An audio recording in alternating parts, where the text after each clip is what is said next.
Se você clicou nesse vídeo, muito provavelmente você está estudando para algum vestibular, prova, concurso e quer saber qual que é a melhor estratégia de estudo para ter o máximo de resultados no menor tempo possível.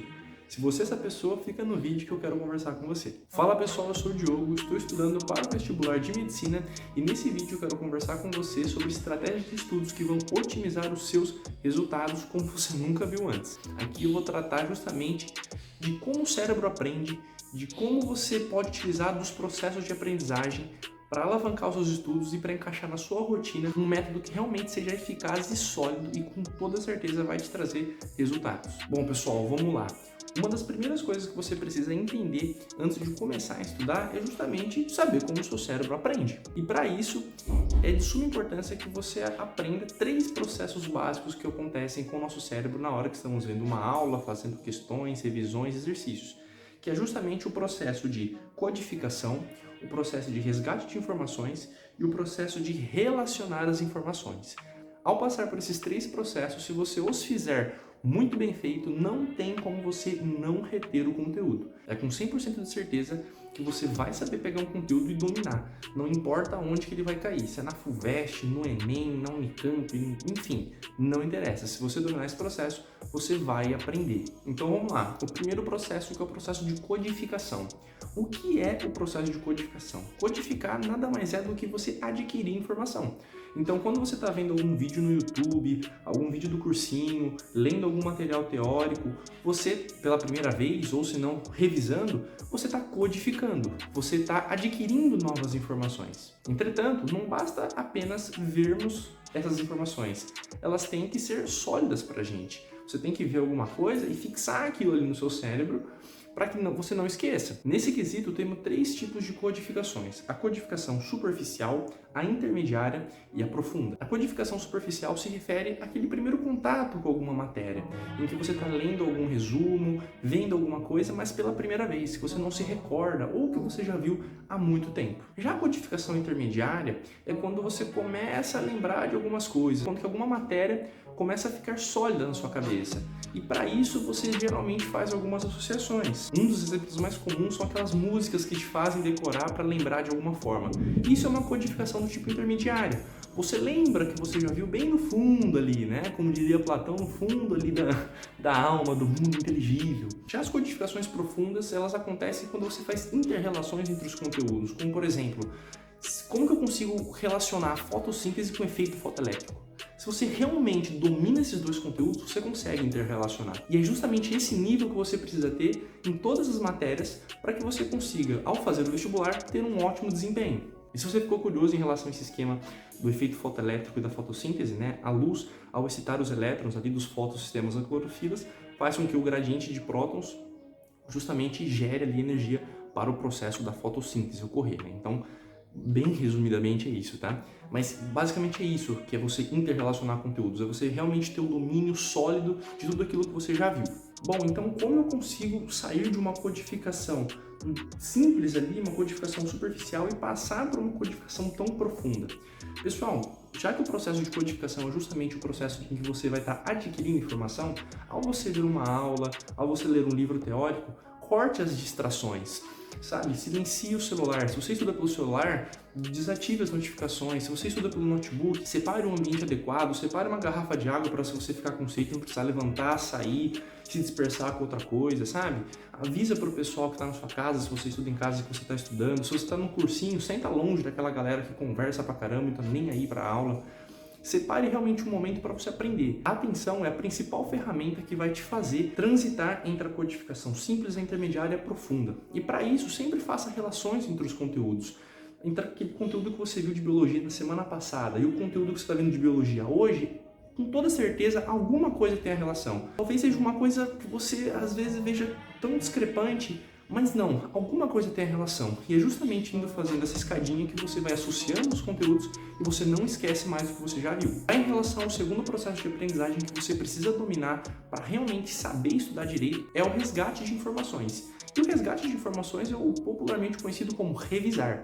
Entretanto, muitas pessoas erram ao revisar, achando que deve ser um processo muito penoso, muito trabalhoso, que você deve realizar ali arduamente naquele método 7, 14, 21, 28 dias. Mentira, não é assim que funciona.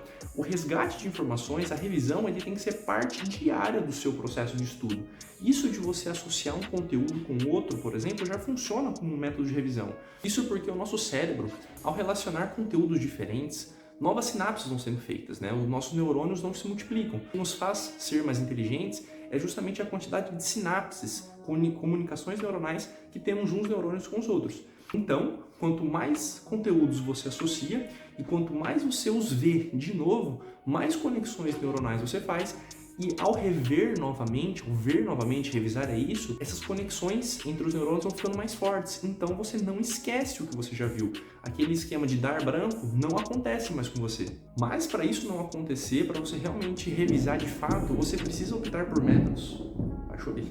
Você precisa optar por métodos que requeiram um esforço cognitivo. E para você ter esse esforço cognitivo, não basta para você revisar, apenas pegar ali um resumo e ler de novo e falar, não, isso daqui eu entendi, deixa quieto, não vou precisar mais. Não. Se esforce para tentar rever aquilo, sabe? Você vê um tópico de algum assunto, ao invés de você bater o olho no resumo e ler tudo que está ali, tenta lembrar do que você já viu faz muito tempo, não importa. É isso que a gente quer, buscar essa dificuldade, sabe?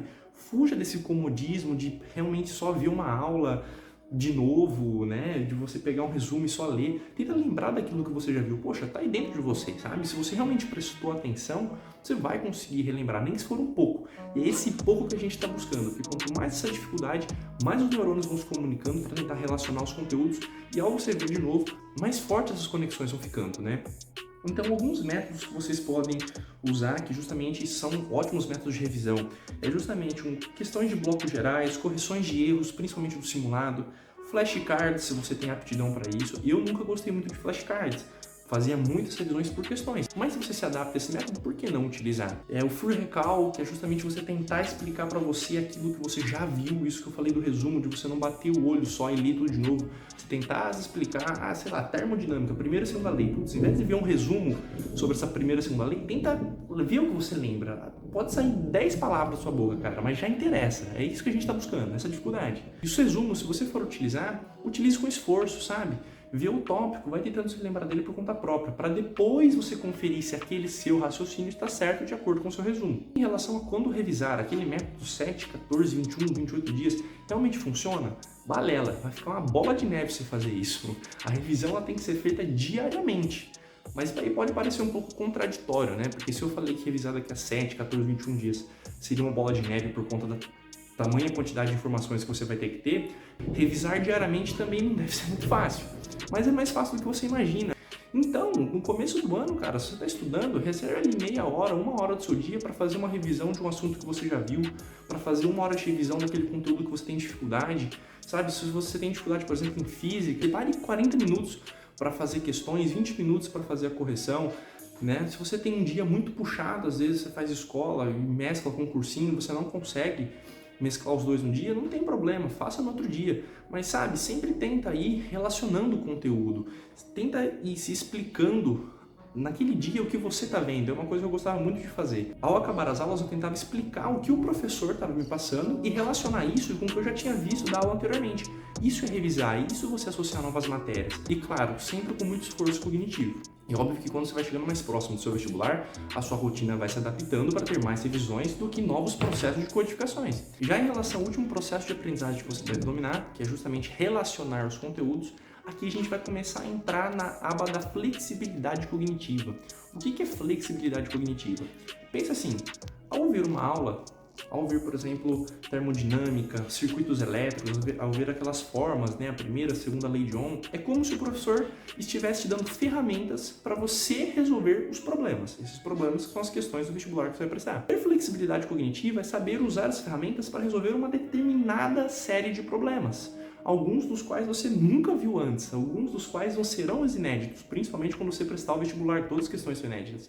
Então, para você treinar essa flexibilidade cognitiva, essa capacidade de você resolver problemas utilizando as mais diversas ferramentas possíveis, você deve fazer muitas questões.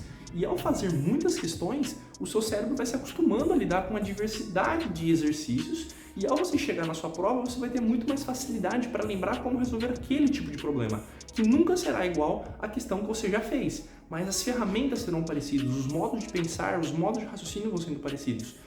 Para você fazer isso, não tem segredo, cara. É fazer simulado, é utilizar questões de outras bancas para você diversificar as questões que você vai fazer, é você voltar nas suas questões erradas, é você corrigir os seus simulados, é você relacionar aqui como você pode resolver, por exemplo, um exercício de circuitos elétricos de mais de uma maneira, usando leis de Kirchhoff, usando, enfim, qualquer ferramenta que você tem. Conteúdo nunca é demais, pessoal. Quanto mais ferramenta você tem para consolidar, isso vai te ajudar na hora da prova. Pare de achar que você tem que estudar só o que mais cai. Estude realmente aquilo que vai te dar oportunidade de solucionar os mais diversos problemas possíveis. Bom, pessoal, é isso. Esses são os 3 principais pilares do processo de aprendizagem, que é justamente o processo de codificação, de adquirir novas informações, e aqui se atentem para fazer com muita atenção o processo de resgate de informações, que é justamente o revisar com muito esforço cognitivo, para realmente ter resultado, e o processo de relacionar informações, para quanto mais sinapses você tiver, mais ferramentas você vai ter para solucionar os exercícios que vão aparecer na sua prova, no seu vestibular, enfim, aonde quer que apareça. Se você gostou desse vídeo, deixa o like, se inscreve no canal, que tem muito mais coisa vindo por aí. Abraço, pessoal!